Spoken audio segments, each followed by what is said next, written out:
পশ্চিম দিকে থুতু ফেললে কিয়ামতের দিন কপ থুতু মাথা মুখে নিয়ে উত্থিত হতে হবে, এ হাদিসটি কি সহিহ? পশ্চিম দিকে থুতু ফেলার বিষয়ে আপনি যেটি জানতে চেয়েছেন সে বিষয়টি বিশুদ্ধ হাদিস দ্বারা প্রমাণিত, অর্থাৎ পশ্চিম দিকে থুতু, কপ ইত্যাদি, শ্লেষা ইত্যাদি নিক্ষেপ করা হাদিসে নিষিদ্ধ।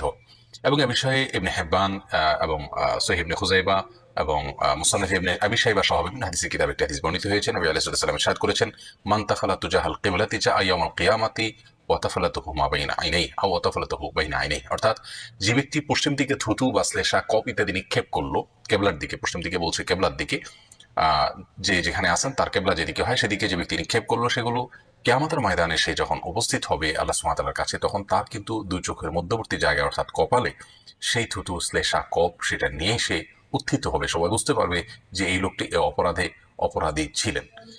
তো এই হাদিস থেকে পরিষ্কারভাবে আমরা বুঝলাম পশ্চিম দিকে ইচ্ছাকৃতভাবে থুতু, শ্লেষা, কপ ইত্যাদি নিক্ষেপ করা উচিত নয়। আমরা